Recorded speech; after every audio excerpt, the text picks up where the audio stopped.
En 1914, los soldados de las armadas alemanas y británicas creían que su guerra sería una gran confrontación de barcos enormes.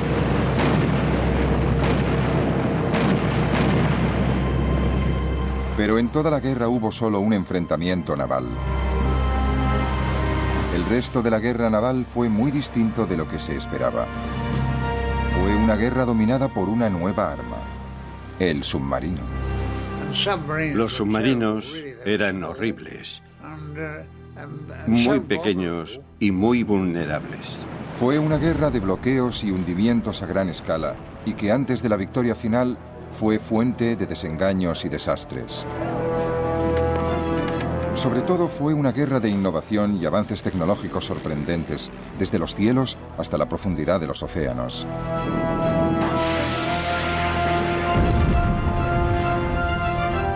Y ahora, por primera vez, podemos verla tal como ocurrió, en color.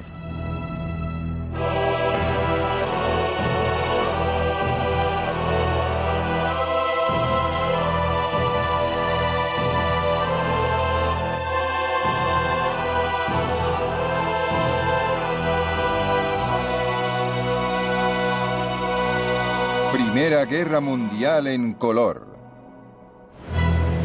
Asesinos en el mar.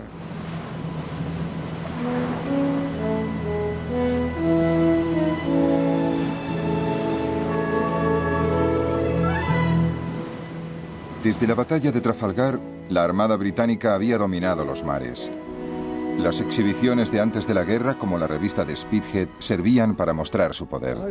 Recuerdo que asistí a la revista de Spithead y el puerto estaba lleno de barcos de todas clases. Era una maravilla. Nosotros éramos niños y estábamos muy emocionados. Miraras donde miraras, solo había chaquetas azules.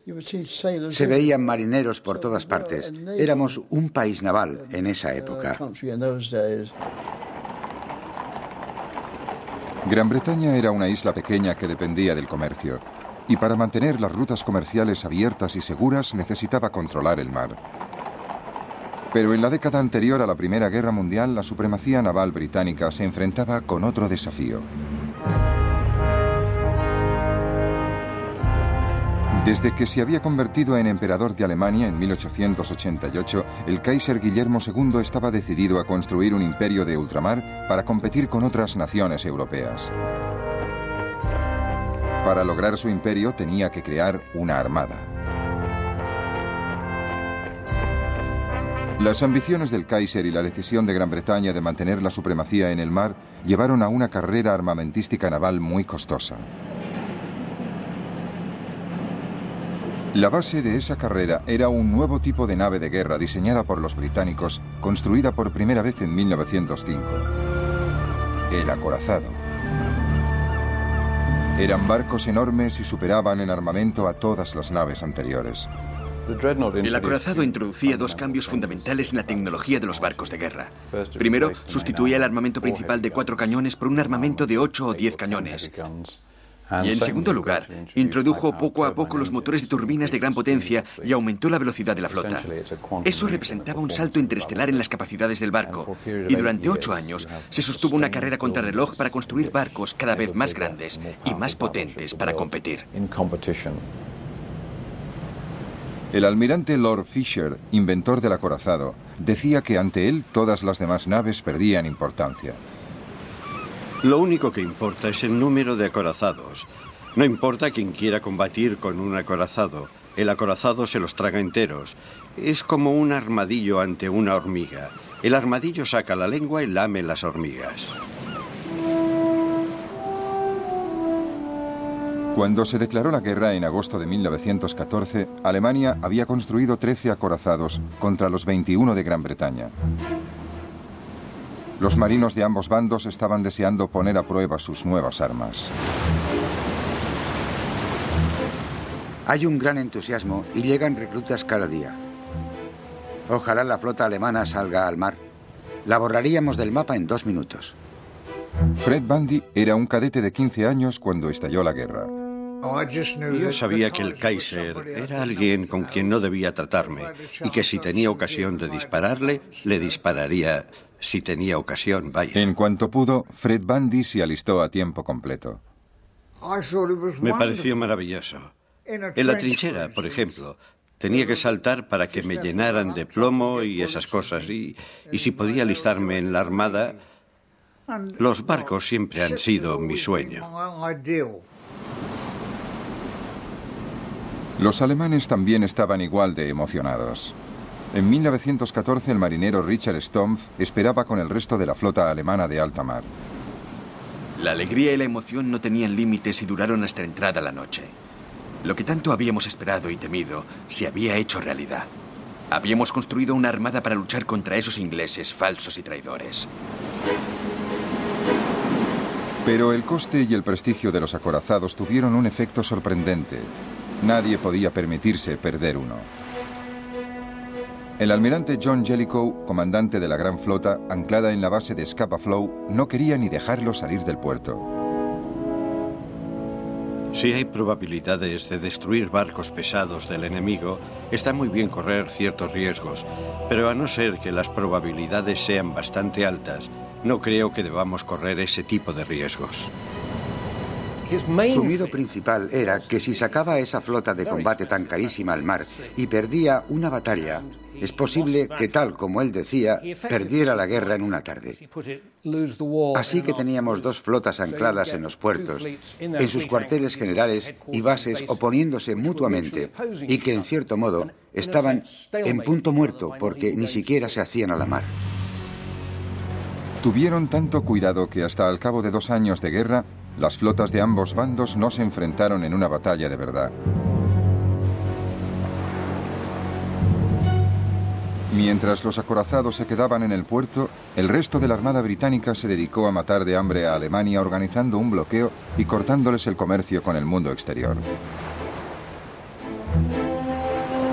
Dado que tenían una flota mucho más grande de cruceros y destructores, los británicos pronto se hicieron con el control del Mar del Norte y consiguieron interceptar todos los barcos mercantes de los países neutrales que se dirigían a puertos alemanes. Los británicos sencillamente anclaban el barco neutral en uno de sus puertos y compraban el cargamento para su propio uso. Los neutrales no se disgustaban demasiado. Se reducía el tiempo de viaje, volvían antes a casa y les pagaban todo el cargamento. Nadie se lo tomaba mal, solo los alemanes. Los marineros alemanes tenían que conformarse con ver cómo la superioridad naval permitía a Gran Bretaña habituallarse para la guerra, mientras su país tenía que sufrir. Cuando veíamos la cantidad de barcos que llegaban a Gran Bretaña, cuando veíamos cómo se esforzaba el enemigo en importar desde todos los puntos del planeta los materiales que alimentaban sus energías para luchar contra nosotros, es como si viéramos nuestra sentencia.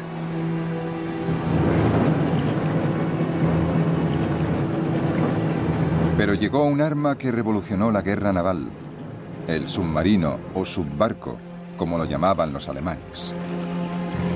Cuando empezó la guerra, la Armada Británica tenía más submarinos que Alemania.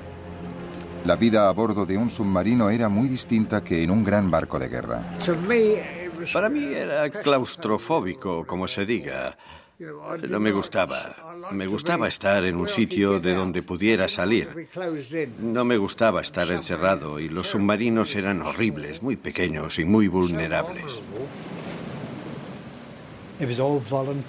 Todos eran voluntarios. Se ganaba un chelín extra cada día. Y no había muchos submarinos, así que tampoco querían muchos voluntarios. Pero más adelante sí hubo más y había que llenarlos. A 1 o 2 no les gustó demasiado, pero tenían que ir. Y cuando los veías después estaban encantados. En los submarinos van todos a una, ¿me entiendes? Aunque tú seas el teniente y yo el fogonero, los dos tenemos que colaborar porque si te dan, tienes que saber lo que se ve en un submarino. Los británicos usaban los submarinos para patrullas de apoyo de la flota de superficie. Los submarinos alemanes tenían un propósito completamente distinto. Se convirtieron en cazadores solitarios y dieron a Alemania la única arma naval realmente eficaz de toda la guerra. Los submarinos se quedaban en la superficie casi todo el tiempo que pasaban solos en el océano, ofreciendo momentos de paz y tranquilidad. Después de una cena excelente con pescado fresco ofrecido por nuestros amigos pescadores, Nos gustaba subirnos a la torre para disfrutar de la brisa del norte, de la tarde y de un cigarrillo. Los tonos grises y violetas sustituían el brillo de la puesta de sol, pero la luz duraba un poco más. Bajo el agua, cuando el submarino iba en busca de su presa, la vida era muy diferente. La atmósfera bajo el agua era algo indescriptible. Un golpe tremendo de calor me echó hacia atrás. El termómetro marcaba casi 45 grados. Los hombres estaban sobre los motores con la mínima ropa posible. Y sus caras agotadas y tensas, sucias de gasolina y de grasa, parecían calaveras.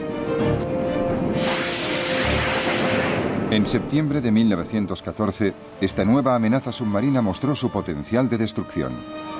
3 naves de combate británicas un poco anticuadas, el Aboukir, el Hawk y el Cressy, fueron hundidas en un solo día por un submarino alemán.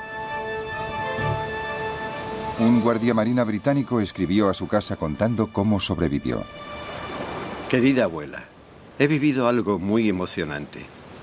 Nos ha despertado un choque tremendo y todo el barco ha temblado. El Aboukir se hundió de repente y nos dejamos caer por la borda hasta el agua. Nadé hasta el Hawk y estaba subiendo a bordo cuando también lo atacaron y se hundió en 3 minutos. Entonces nadé hasta el Cressy y allí me dieron una taza de chocolate, pero cuando la terminaba lo hundieron también. Volví a saltar y me recogieron cuando llevaba 3 horas en el agua. Otros 1.400 marinos perdieron la vida. El submarino conseguía acercarse a su objetivo sin ser visto. Pero cuando se trataba de mercantes, el factor sorpresa pasaba de ser una cualidad única a convertirse en un problema legal y diplomático. Según las leyes internacionales, un barco de guerra atacante de cualquier bando debía dar señales de aviso a los mercantes para que se detuvieran, abordarlos e inspeccionar el cargamento.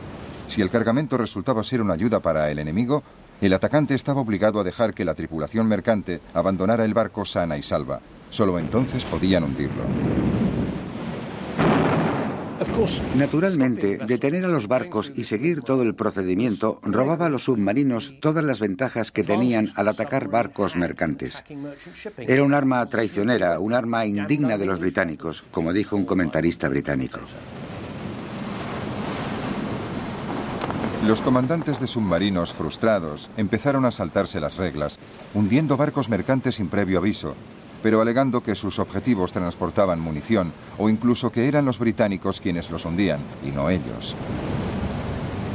La propaganda alemana intentó convencer al mundo que seguían respetando la ley y que incluso remolcaban barcos mercantes hasta un puerto seguro. A principios de 1915, la farsa se acabó. El Kaiser y sus comandantes decidieron dar carta blanca a los submarinos. La guerra en las trincheras del frente occidental estaba en punto muerto. Los alemanes no lograban ningún avance contra los británicos y franceses en tierra. La única forma de avanzar era cortarle a Gran Bretaña las rutas comerciales que le daban la vida. El 22 de febrero, Alemania declaró la guerra submarina sin restricciones.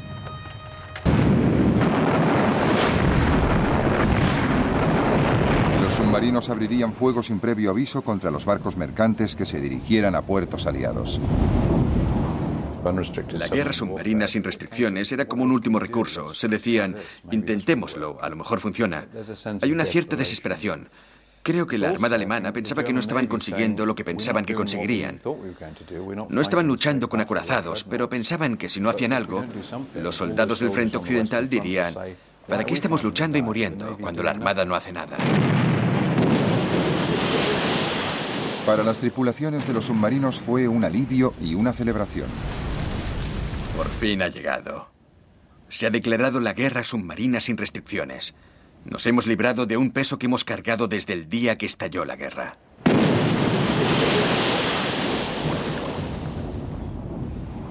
En 3 meses, los submarinos hundieron 115 barcos. Pero entonces un submarino llegó demasiado lejos. El 7 de mayo de 1915, el crucero de la línea Cunard, el Lusitania, zarpó hacia Gran Bretaña desde los Estados Unidos. Alice Drury, niñera de una familia norteamericana, cuidaba a su bebé cuando llegó el impacto del primer torpedo alemán. Cogí el Moisés con el niño dentro. Stuart también estaba en la cabina y gritaba: «No quiero ahogarme, no quiero ahogarme». Y me acerqué a él y le dije: «Agárrate a mí, pase lo que pase». La otra niñera me preguntó: «¿Y yo qué hago?». Y yo dije: «Cuida del niño».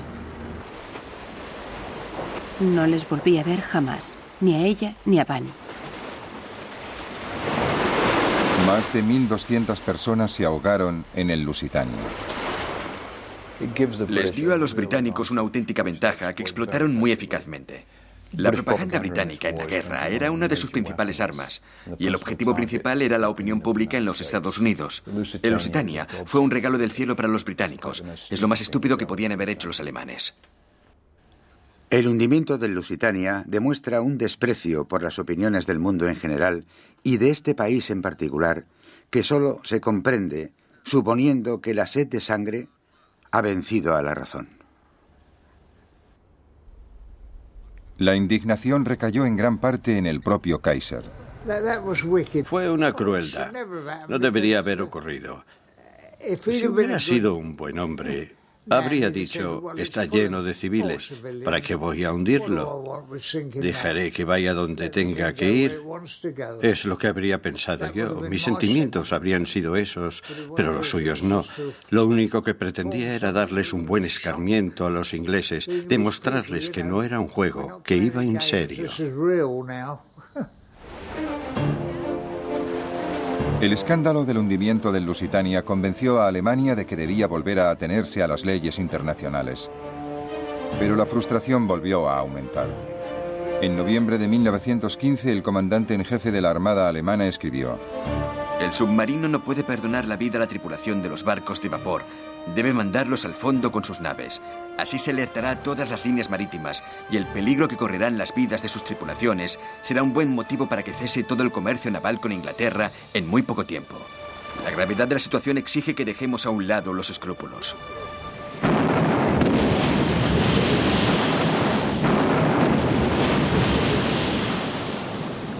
En febrero de 1916 volvió a desatarse la guerra submarina sin restricciones y la indignación también. Tal como se ha demostrado en las últimas semanas, no pueden usarse submarinos contra los barcos mercantes sin violar toda una serie de principios sagrados de justicia y humanidad. Nuestro comercio estaba sujeto a los ataques de un enemigo invisible. Un torpedo podía hundirles antes de que pudieran enviar una llamada de socorro o intentar escapar. Cruceros de línea, vapores mercantes, barcos de pescadores, hombres, mujeres y niños, todos estaban a merced del enemigo invisible. En la primavera de 1916, temiendo que los Estados Unidos se vieran provocados y entraran en la guerra, Alemania dio por acabada su segunda campaña de guerra submarina sin restricciones, durante la cual sus submarinos habían hundido 212 barcos. El bloqueo británico y los submarinos alemanes dominaban la guerra en el Atlántico y en el Mar del Norte. Pero la Armada Británica también participaba en otra campaña muy distinta y desastrosa, a 2.400 kilómetros hacia el este.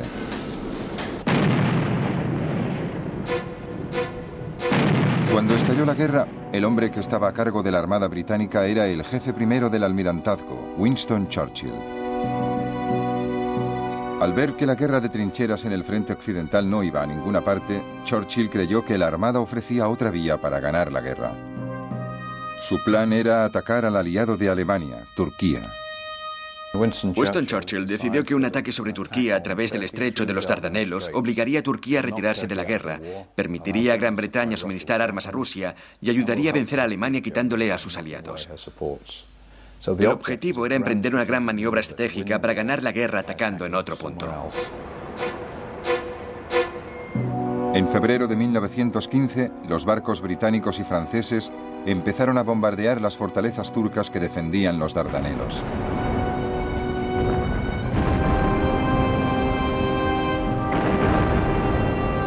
Pero esas naves de combate anticuadas, anteriores a los acorazados, se llevaron una sorpresa muy desagradable. Los turcos habían colocado una fila de minas justo por donde iba a maniobrar la flota aliada, las anticuadas naves de combate francesas y británicas. El resultado fue que se hundieron 3 barcos, se perdieron cientos de vidas y el prestigio británico sufrió un duro golpe. Los marinos aliados se dieron cuenta de que eran un blanco fácil. Hoy nos hemos enfrentado a la muerte, pero gracias a la bondad divina volvimos sin sufrir bajas. Aunque la mayoría de los marinos no pensaron que fuera gracias a la bondad divina, sino que llevábamos 3 botes salvavidas a bordo. Los dragaminas intentaron limpiar el campo de minas. Lo consiguieron solo en parte, pero finalmente los fuertes quedaron silenciados.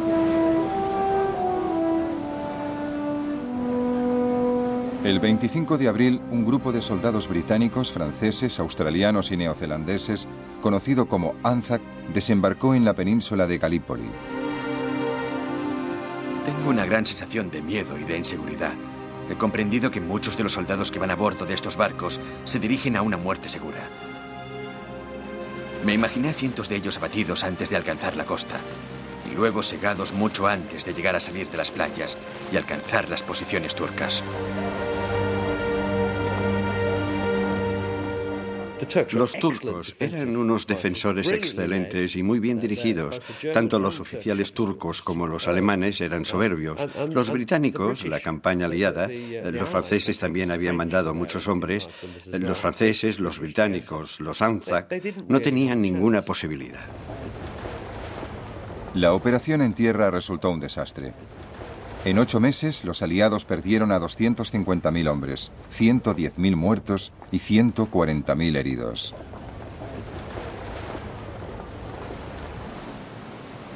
En enero de 1916 se evacuó a las tropas. Churchill se vio obligado a abandonar su cargo. Después del fracaso de la ofensiva de Galípoli, Gran Bretaña y sus aliados no volvieron a intentar ninguna otra gran ofensiva marítima en toda la guerra. Fue la última gran operación anfibia. Eso significa que la lucha se centró en el continente europeo y que todos los combates se libraron en tierra. A diferencia del ejército, parecía que la marina tendría una guerra tranquila. Vigilancias, bloqueos y los detalles de la vida a bordo. No podían traer bastante agua para que se bañaran todos, así que no pudimos bañarnos. Teníamos un barreño de agua y nos la echábamos por encima como los pájaros. Pero los oficiales sí se bañaban y el comandante les ponía una marca negra para que los oficiales jóvenes no se bañaran demasiado. La monótona rutina diaria de guardia, descanso, otra guardia y el único consuelo, el más habitual. Teníamos un corneta que destilaba licores y nosotros íbamos y llenábamos la petaca de ron. Nos pasamos toda la Primera Guerra Mundial tomando ron. Luego cenábamos y había que limpiarlo todo, pero estaba todo sucio y pegajoso. Os digo una cosa. En todos los barcos, hasta en los de combate, había cucarachas y esas cosas. Así que vivías con las cucarachas y para mí, que ellas llevaban una vida más pura que nosotros.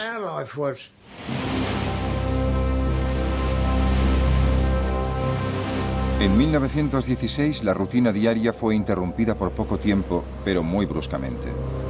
Cuando Alemania declaró la segunda campaña de guerra submarina sin restricciones, vio que necesitaba una nueva táctica naval y nombró a un nuevo comandante en jefe de la Armada muy agresivo, el almirante Reinhard von Scheer. La guerra en el frente occidental entraba en su fase más sangrienta. Desde el mes de febrero, los soldados alemanes y los franceses luchaban por la ciudad fronteriza de Verdún y cada bando sufrió 350.000 bajas.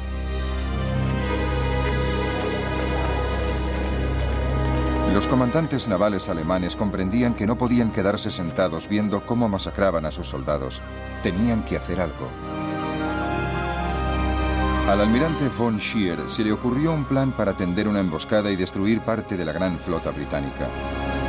Usando sobre todo documentos gráficos de ejercicios navales, es posible reconstruir lo sucedido. La idea de von Scheer era enviar cruceros de combate alemanes desde los puertos de Kiel y Wilhelmshaven para que patrullaran en las costas noruegas y tentaran a la flota de cruceros de combate británicos del almirante Sir David Beatty a salir de su base en Rosyth. Entonces, von Scheer enviaría a los acorazados alemanes a destruirlos antes de que llegara el grueso de la flota británica de Sir John Jellicoe desde Scapa Flow. Pero Jellicoe, gracias a una señal de radio interceptada, dedujo que los alemanes preparaban algún truco y decidió anticiparse a ellos sacando el grueso de la flota a alta mar. En Scapa Flow, los marineros se preparaban para la batalla que llevaban 2 años esperando. Las chimeneas silbaron una señal trascendental. Si hablaran, dirían: calentad las calderas y avisad cuando estéis listos para avanzar. Todo el mundo parecía tener el presentimiento de que había llegado la hora. El ambiente estaba cargado de expectación y de emoción reprimida, y tanto oficiales como soldados se afanaban en prepararse para salir a alta mar. Esa misma noche, la flota de Beatty zarpó desde Rosyth. Cariño, imagínate si puedes una noche preciosa, aunque sin estrellas, y 12 grandes naves humeando, saliendo al mar, sin luces visibles y sin que se oiga otro ruido que el susurro de las olas. Los submarinos alemanes que montaban guardia no se dieron cuenta de que toda la flota británica se había hecho a la mar. Von Scheer siguió con su plan. El 31 de mayo de 1916, el grueso de la flota alemana se hizo a la mar. El sol se levantó magnífico, cubrió el mar con sus rayos dorados y pronto nos mostró la imagen de toda nuestra flota avanzando para enfrentarse al enemigo, que siempre es una visión maravillosa. Las 2 flotas se dirigían una contra la otra en el Mar del Norte. A mediodía, uno de los comandantes de Beatty vio a los alemanes. Urgente. 2 cruceros, probablemente enemigos, en dirección sur-sureste. Luego los alemanes avistaron a los británicos. De repente vi unos cuantos barcos grandes, unos monstruos negros, 6 gigantes humeando en columna de A2. Las 2 flotas se enfrentaron a una velocidad combinada de 80 kilómetros por hora. Estaba todo lleno de polvo y de humo y hacía más calor que en un horno. Por fin íbamos a machacar a los cabezas cuadradas después de 2 años de esperar y observar. La batalla de Jutlandia había empezado.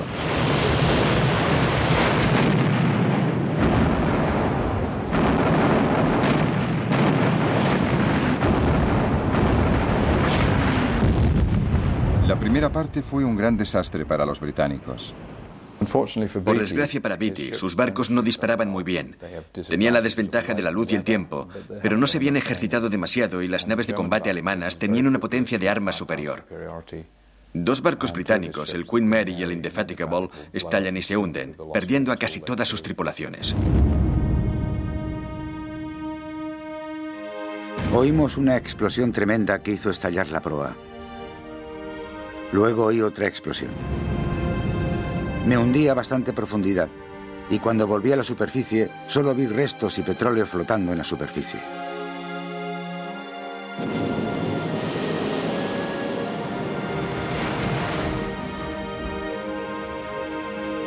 Estaba junto a Sir David Beatty y nos volvimos para ver ese desagradable espectáculo.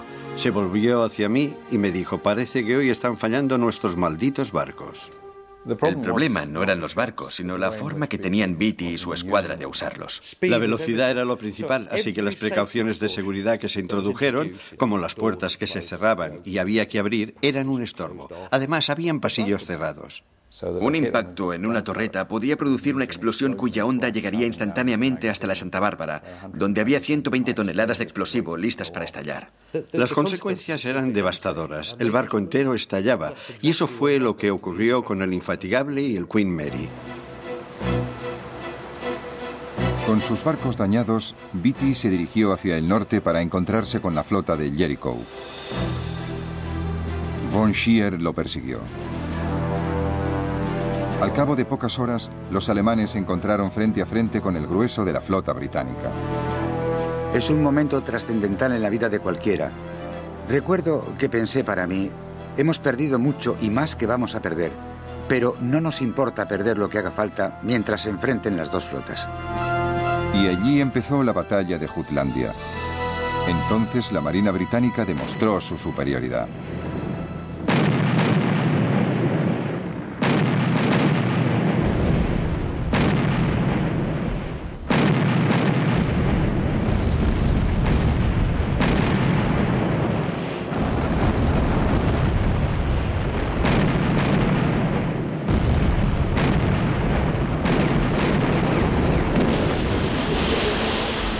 Los alemanes perdieron un acorazado, 4 cruceros ligeros y 5 destructores. Pero los británicos también perdieron otro crucero de combate, el Invincible. De casi 1000 hombres a bordo, solo 6 sobrevivieron. La tripulación de otro barco cercano, el Indomitable, vio cómo se hundía. Los jóvenes oficiales del Indomitable teníamos negros presentimientos desde el día en que zarpamos. Los suboficiales del Invincible subieron a bordo y tuvimos una noche de alegría y diversión. Y ahora, todos duermen en el fondo del mar.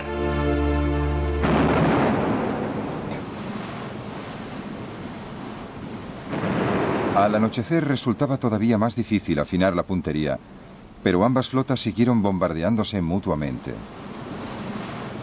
La noche fue quizás más extraña y espantosa que el día.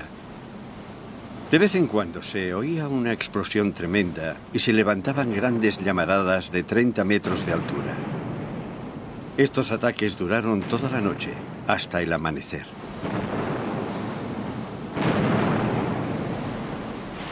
En la oscuridad, la flota alemana huyó hacia su país y escapó sin ser vista. El 1 de junio por la mañana, los alemanes se acercaban a los puertos seguros de Kiel y Wilhelmshaven. Volvimos a puerto y nos dieron café caliente y comida. Como muchos de mis compañeros, no los quise. Nos tumbamos en el suelo en un rincón del barco. Nos daba lo mismo donde estábamos. Nos pusimos a dormir. Hacía 2 días que no dormíamos. Jutland es una de las batallas más controvertidas de todos los tiempos. Todo el mundo dice que ganó. El Kaiser al día siguiente dijo: la magia de Trafalgar se ha roto, hemos vencido a los británicos. Von Scheer en su informe oficial dijo: no debemos volver a intentarlo, nos borrarían del mapa. Y esa era la verdad. Los alemanes sabían que podían darse por contentos al volver a casa con casi todos los barcos y casi todos los marinos. Igual que los alemanes, los británicos presentaron la batalla de Jutlandia como una gran victoria naval. Pero Jellicoe sabía que sus pérdidas habían sido bastante más graves que las alemanas, tanto en barcos como en vidas. Sin embargo, aún controlaba el Mar del Norte. Para la Marina alemana fue como volver a la casilla de salida. En el frente occidental se mantenía el equilibrio de fuerzas. Los británicos habían lanzado su ofensiva en el Somme con 600.000 bajas. Pero el Somme había costado también mucha sangre alemana. La Marina alemana, con su flota de superficie metida en el puerto, solo podía ayudar a la infantería volviendo a la guerra submarina sin restricciones. En febrero de 1917 se tomó la decisión fatal.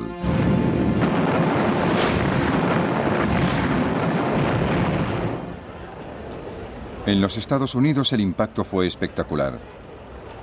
Unos meses antes, Woodrow Wilson había sido reelegido presidente de los Estados Unidos porque decía a su país que no podían seguir aislados de la catástrofe que tenía lugar al otro lado del Atlántico. En esta elección nos jugamos mucho más que los asuntos domésticos. Y en la situación mundial hay en juego mucho más de lo que se imagina nuestra gente. El equilibrio democrático está en peligro.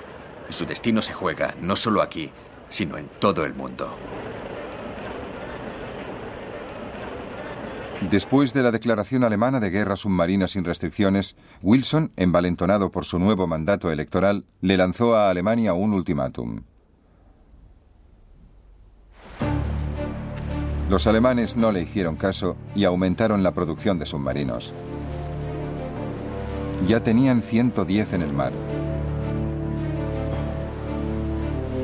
Si no queremos desangrarnos hasta la muerte, debemos aprovechar al máximo nuestros submarinos como arma de guerra para destruir la vitalidad de Inglaterra. Durante los meses de febrero y marzo de 1917, los submarinos lograron hundir por lo menos 500 barcos.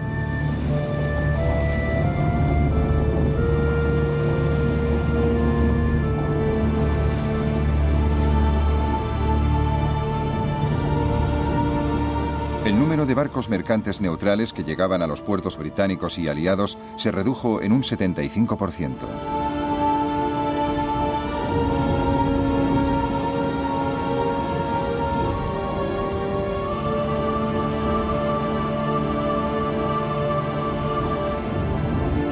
Algunos capitanes de submarino alcanzaron unas cifras de barcos hundidos increíbles. Cuando volvían al puerto después de sus incursiones, se convertían en héroes nacionales, como los ases del aire de la guerra.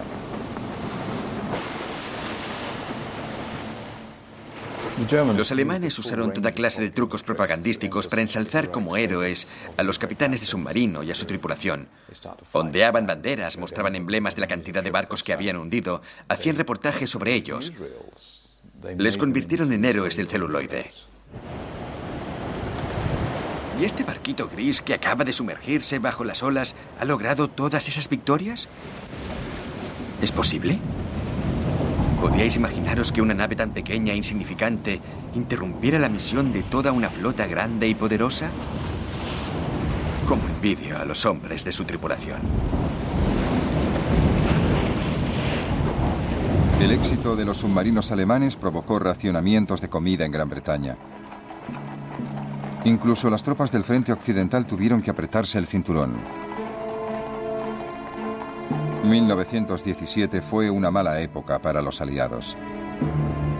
Pero los Estados Unidos estaban cada vez más cerca de la guerra. La guerra submarina de los alemanes contra el comercio es una guerra contra toda la humanidad. Es una guerra contra todos los países. Debemos defender la democracia en todo el mundo. El 6 de abril, los Estados Unidos por fin declararon la guerra a Alemania. Los británicos recibieron a sus aliados con los brazos abiertos. No se les tenía por extranjeros. No había envidias ni impaciencia al recibir órdenes de un almirante extranjero. Tenían una sola idea: hacer todo lo posible por la causa común, y en consecuencia resultaron una ayuda muy valiosa para el bando aliado. Pero incluso con los norteamericanos a bordo, los aliados seguían sin encontrar la manera de derrotar a los submarinos. Los submarinos alemanes seguían atacando a los barcos británicos. Una táctica que se empleaba era reunir a los mercantes en caravanas escoltadas por barcos de guerra. Pero esa táctica era puramente defensiva. Para atacar a los submarinos antes había que localizarlos. Se empezaron a usar aviones para localizar a los submarinos que, a pesar de todo, tenían que estar casi siempre en la superficie. Los aviones tenían una autonomía de 2.400 kilómetros y podían volar casi 50 horas seguidas.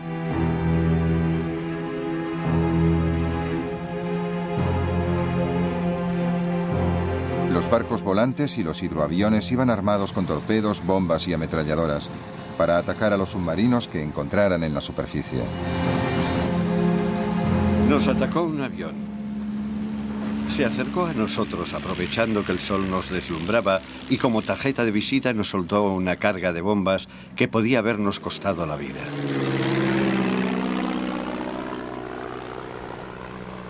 Para encontrar a los submarinos bajo el mar, los aliados usaban una nueva técnica: el hidrófono.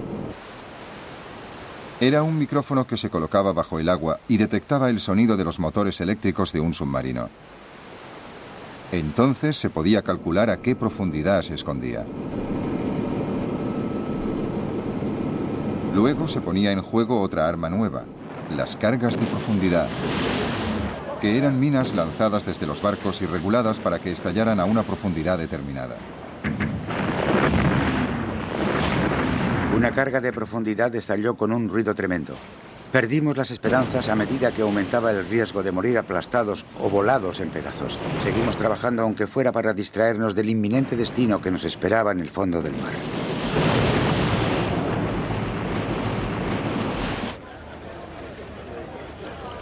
Otra idea británica fue la barrera de Dover, una barrera de redes y minas calculada para detener a los submarinos que atravesaran el canal. Los campos de minas empezaron a proliferar por el Mar del Norte. En 1918 los aliados colocaron 70.000 minas para evitar que los submarinos alemanes pudieran penetrar en el Atlántico. Resulta muy desagradable cuando el barco choca con el cable escondido de una mina. Y la muerte salta y choca contra la quilla.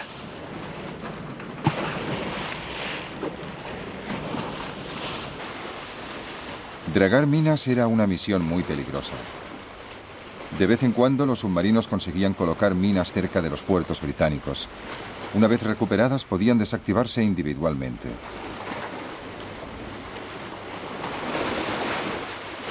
En el mar entró en funciones la figura del dragaminas, que empezaron siendo barcos de pesca de arrastre adaptados. Preguntad a cualquiera que sirviera en el mar entre 1914 y 1918 cuál era el trabajo más peligroso, monótono y desagradable de toda la guerra naval. 9 de cada 10 os responderán: el de los dragaminas. Se usaban cables para cortar las amarras de las minas y luego se destruían con disparos de rifle.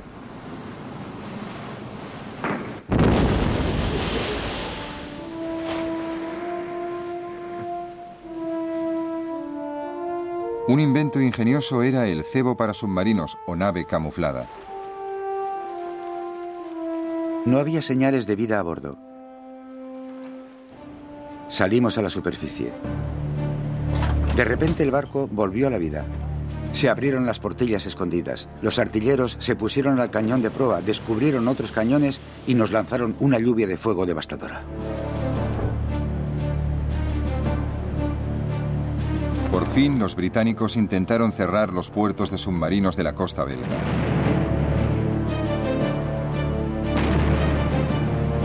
Se enviaron unas naves muy extrañas, que eran poco más que plataformas para ametralladoras del 38, para abrir fuego contra las baterías de ametralladoras alemanas que protegían los puertos de los submarinos.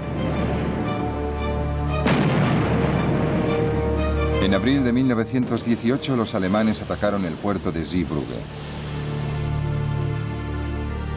Los aliados hundieron deliberadamente 3 barcos viejos en la entrada del puerto para que los submarinos no pudieran entrar ni salir.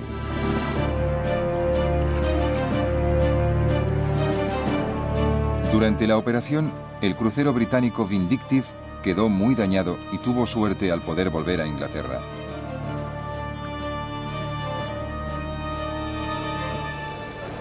A principios de 1918, esta combinación de estrategias logró controlar la amenaza de los submarinos. Las tropas norteamericanas podían llegar sanas y salvas por el Atlántico hasta Europa. La victoria era inevitable por una simple cuestión de números. Pero los británicos también habían vencido la batalla del bloqueo, en parte por su disposición a aceptar el racionamiento. La carne, la mantequilla y la margarina se convirtieron en lujos y las patatas eran la dieta diaria.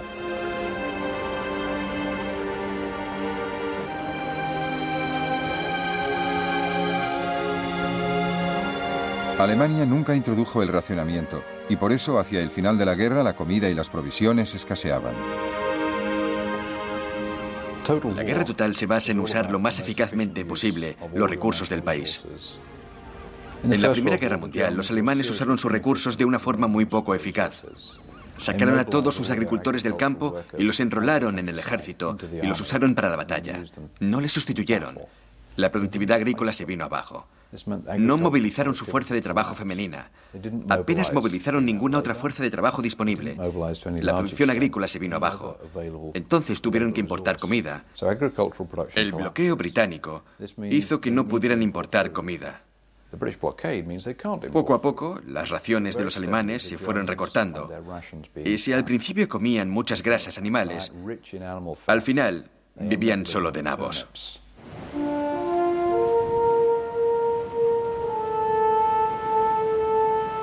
La guerra naval había empezado con la carrera de los acorazados y hacia el final la flota de navíos británicos y norteamericanos parecían simbolizar la victoria aliada en el mar.